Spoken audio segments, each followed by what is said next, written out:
Kushinagar by Bhainsaha से बड़ी खबर। क्षेत्रीय जन समस्याओं पर पूर्व प्रधान सुरेंद्र सिंह का बड़ा बयान।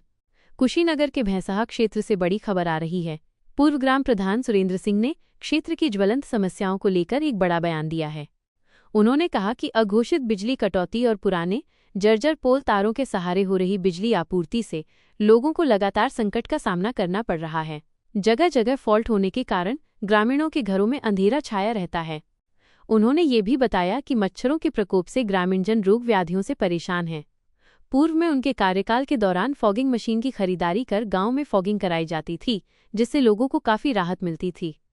लेकिन वर्तमान समय में फॉगिंग न होने से मच्छरों का प्रकोप और बढ़ गया है।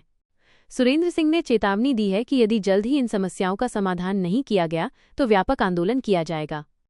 तो इस गांव के विकास के मुद्दे को लेकर के हम बात करना चाहेंगे आपसे। हम सूचना मिली 2-4 दिन पहले कि आपके गांव में बिजली का संकट है। पुराने तारों के सहारे बिजली की आपूर्ति दी जाती है और गांव में अंधेरा कायम रहता है।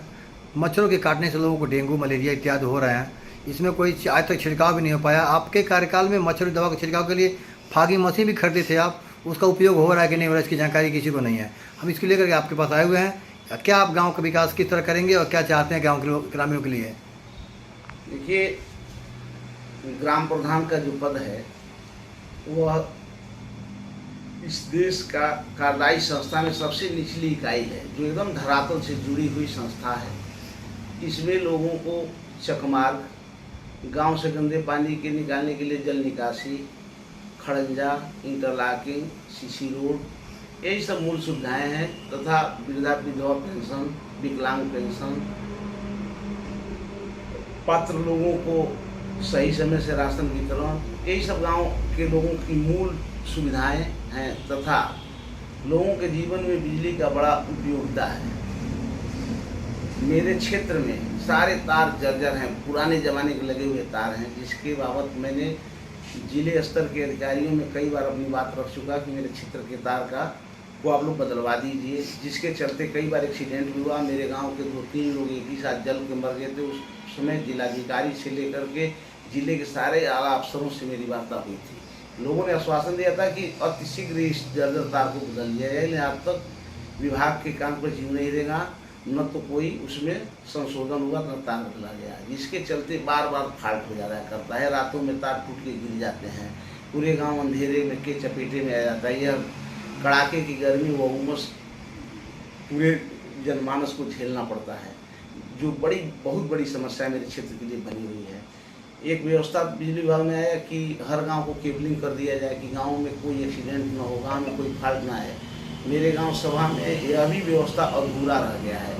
4-5 टोलों पर अब तक केबलिंग किया गया है, शेष 4-5 टोलों को अब तक केबल नहीं बदला गया। पुराने जर्जर तारों से ही विद्युत आपूर्ति की जा रही है, जो बड़ी समस्या बनी हुई है। रही बात मच्छर व गंदे पानी जल जमाव से बीमारियों की, तो मैंने अपने कार्यकाल में 2010 में लगभग 1 लाख के मूल्य का एक फॉगिंग मशीन खरीदा था, जिससे हमेशा गांव में फॉगिंग कराया करता था।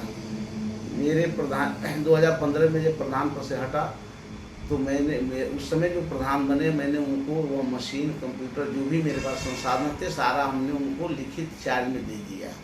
2015 से आज तक एक भी बार फॉगिंग मशीन का उपयोग मेरे गांव सभा में नहीं हुआ है, जिससे मच्छरों का प्रकोप बढ़ा हुआ है, लोगों में बीमारियों का भय बना हुआ है, डेंगू के शिकार लोग हो रहे हैं।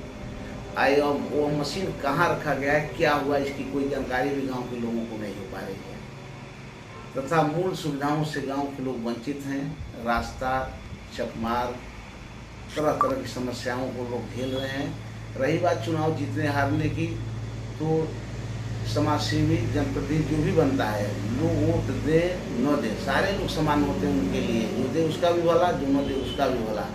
जो इस पद पर आवे जीत के, उस पद का सही उपयोग करके लोगों को मूल सुविधाओं को लोगों के पास तक पहुंचाने का प्रयास करना चाहिए, जिससे मेरा गांव छूटता है।